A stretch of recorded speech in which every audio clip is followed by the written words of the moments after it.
As we all know, today is September 11th. It's a day I think about often, and I know y'all do too. And I just want to take a moment to say, from all of us at The Harry Show, we continue to pray for everyone affected by that tragedy that took place on this date 16 years ago.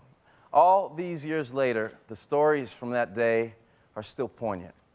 I was lucky enough to spend some time recently with some really brave men, the firefighters from Ladder 1, Engine 2, from Hoboken, New Jersey, some of whom were called into action on that fateful day. I am so honored to share our conversation with you now. Tell me where we are right now. 13th and Washington, Hoboken, New Jersey. Okay, and what fire station is this? Ladder 1, Engine 2. So, you know, this show today is running on September the 11th, and we've come a long way since then. 16 years it's been. And first, I just want to say thank you for your service, because we are all greatly indebted to you guys. We think about that event every day, and we think about the time and effort that you put in on a day-in, day-out basis that makes us, as members of the community, feel safe. So I just wanted to personally thank you. It's an honor to be able to talk to you. You were here, I guess, obviously. Yeah, I was actually working that shift. Were you when it working on? happened. Gee whiz. Yeah. I wasn't working. I was actually on my other job. And some gentleman said, he actually pointed, he said, Nick, look at that cloud over the World Trade Center. And I looked and said, cloud? That's a fire. And the first thing I thought of is, man, that's high up there. And in my head, I'm going, man, those guys are going to have a hard time putting it out that high. 8 of us watching the same thing, and no one saw the other thing. And then all of a sudden, you see the second tower get hit. That's when we all were like, that's not normal. You're right. So actually, we got really antsy and told the captain, said, listen, why don't we take a ride up by the PAT station in Lackawanna? We can get a better view from there so we can see, you know, what's going on. And it's right there across the road. Yeah, I mean, you yeah. can. As soon as we got up there, then we heard over the radios the alarms going off for everybody to start heading up there. We were already up there. At the time, being nosy, just to try to get a look at it and stuff. And then, that was, I don't know, 8:30ish in the morning. And then next, you know, we were there till at least 2 in the morning. Gosh. Still waiting.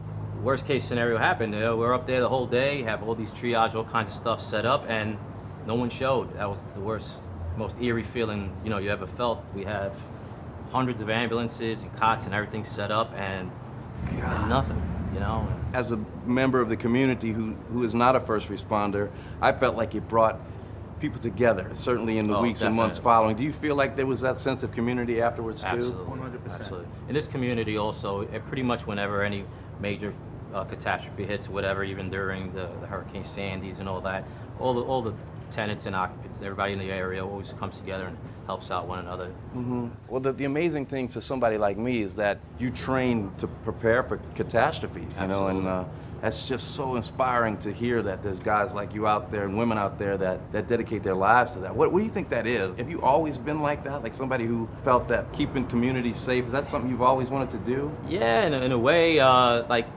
you know, I wasn't one that grew up wanting to be a firefighter and stuff like that. But, you know, as soon as you get on the job and stuff, it's instantaneous that you just start feeling that sense of, you know, wanting to help others. You just do what you have to do. We're so lucky to have you guys, man. You must hear that a lot, though, right? Like when you walk down the street, people must say that. Doesn't get old, though. Never, right? It's great to be appreciated. And you'll keep hearing it from us, for sure. I appreciate it. So, yeah, man, it's a real honor. Thanks a lot. Thanks, guys. Thank you. Ready? 1, 2. Yes. Awesome. Awesome. Good, thanks, bro. Ladies and gentlemen, please welcome Nick and Michael from Ladder 1, Engine 2, from Hoboken, New Jersey.